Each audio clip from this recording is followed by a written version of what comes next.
Hey, so you know that storage system I shared a few months ago? Well, some of you hated it, and some of you loved it. That's awesome. When you put your ideas on YouTube, people have a lot to say. Today I'm going to help some of you hate it less and make others love it even more. I just finished building a new version of Monster Storage that doubles the performance and adds functionality through modularity. Now, before you go smashing the download link, I'd really appreciate it if you watch this video all the way through so the almighty algorithm can do its thing. You could also help me out with watch time, likes, shares, and by subscribing.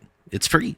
If you're new here, Monster Storage automatically sorts and stores every single item in Minecraft and features automatic crafting and shulker box-based bulk storage.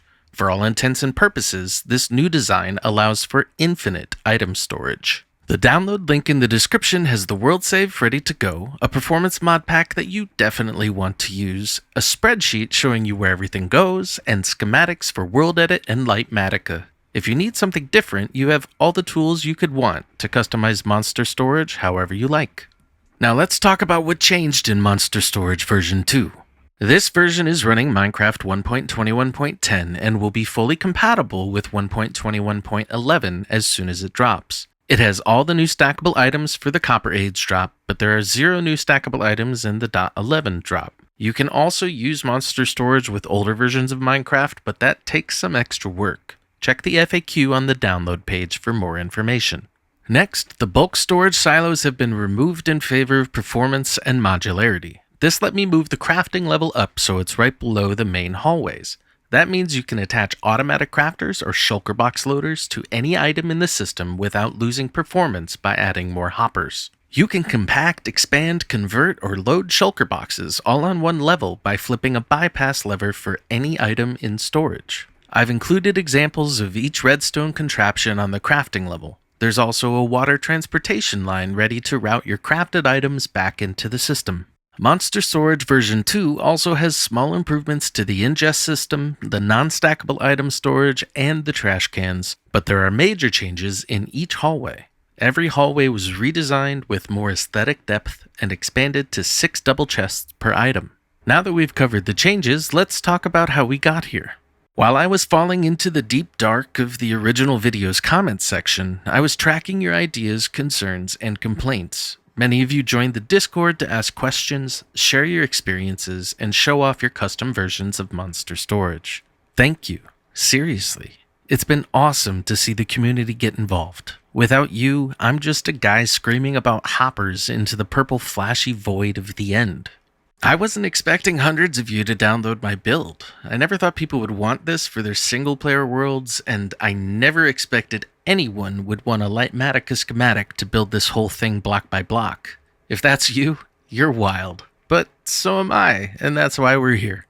The biggest thing I learned was that lots of people want to use Monster Storage, but their computers just can't handle it. No, that doesn't mean you all play Minecraft on potatoes. It means that I needed to rethink the performance. Just because I was hitting 60 FPS doesn't mean everyone else would. Even with the performance mods I suggested, gamers using 20 series cards and older were seeing 30 FPS or worse. Meanwhile, I'm sitting over here in La La Land thinking that my 60 FPS is fine. But if I can make it better, I should, right? So how did I fix it? Even if you're using the performance mods, more hoppers means less performance. Like I said in the previous video, hoppers are part of the world mesh and can't be culled with something like entity culling. The original build had 67,000 hoppers and 80,000 chests. Yes, that's extreme, but it was easy and it worked for me. I just didn't think about how it would affect you. But I'm reading your comments, listening, and talking with the people in my Discord. I want to give a shout out to Blaze the Cursed and Kooky Eyes for their contributions to the conversation. Even though Monster Storage worked for me, it became obvious that I needed to improve the performance so it could work for everyone else.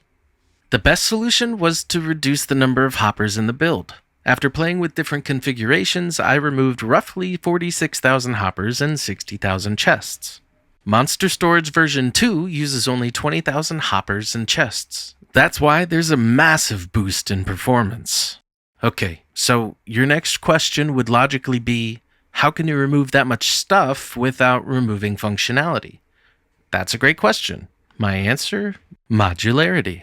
Let me circle back to the two people I mentioned before. Kooky Eyes encouraged me to refactor the hallways so people wouldn't need the bulk storage silos, while Blaze the Cursed wanted to use shulker box loaders instead of the bulk silos.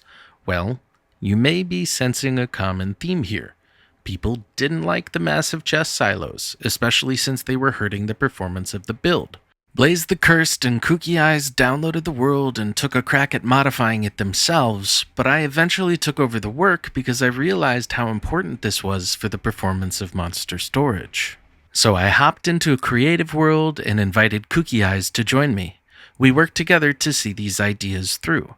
Since I know what can change without reverse engineering the design, it only took us about a week to make the changes. Many thanks to Kooky Eyes and Blaze the Curse for their help and inspiration for this project. I've tagged them in the description. Please go show their channels some love. If doing stuff like this is fun for you, consider joining my Discord so you can participate in future projects. At this point, I had removed the massive bulk storage silos and added the crafting level directly below the hallways. This allowed me to attach modular redstone contraptions to each item without any performance penalty.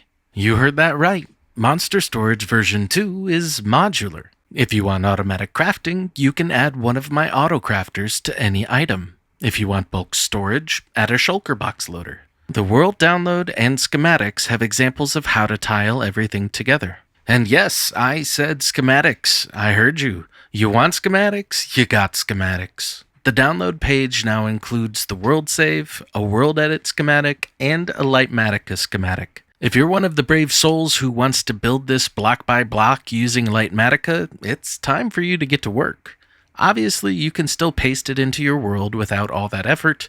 The choice is now yours. Now it's time for the good news and slightly less good news. The good news is that everything runs significantly better in Monster Storage version 2. The bad news is that some people may need to do a little more work. Kooky Eyes and I expanded every hallway to 6 double chests per item instead of 4, but that's still only 6 double chests. If you're starting a new world, you'll be fine for a bit. If you have millions of items to dump into the system, you'll need to add shulker box loaders for your bulk items before putting them into monster storage. This was simply a necessary trade-off to improve the performance of the build. With just 2 shulker-loaded chests, you can actually store more items than the 25 double chests in the old bulk silo design. And this version can be expanded infinitely. Yes, this requires shulker boxes. If you're building this, you probably have plenty, but if you need a shulker farm recommendation, check out the link to ENX04's video in the description. As I mentioned in the last Monster Storage video, you'll still want to use the Performance Mod Pack from the download page. It doesn't modify game mechanics and utilizes Fabric and Modrinth. If you want to run this world with a different launcher or mod loader, the performance-specific mods are Async, Concurrent Chunk Management Engine, or C2ME, Entity Culling, Ferret Core, Immediately Fast, Krypton, Lithium, More Culling, Scalable Lux, Server Core, Sodium, and very many players. I can't personally recommend anything but Fabric simply because I haven't tested this world on other mod loaders. Yes, it is still possible to use monster storage in a completely vanilla Minecraft world, but your performance will definitely suffer. For those of you on Bedrock, I haven't forgotten about you. As I promised previously, I will build a Bedrock version of Monster Storage once this channel reaches 1,000 subscribers. If you want to see that happen, hit the subscribe button and share this video with your friends who play on Bedrock. If you play on Java but don't want to bother with the world edit or Lightmatica stuff, you can just download the world and start playing. I built it on a great seed that's worth playing without going through the trouble of moving the building elsewhere. If you decide to use Monster Storage in your world, I'd love to see what you do with it. If you have any trouble, check out the FAQ on the download page or reach out in Discord. One last thing. Please don't repackage Monster Storage into other projects without my permission. Maintaining this system is a lot of work, and I'd really appreciate it if you download it directly from me. Improvements like version 2 will only exist on my website. Thanks for understanding. Good luck and have fun!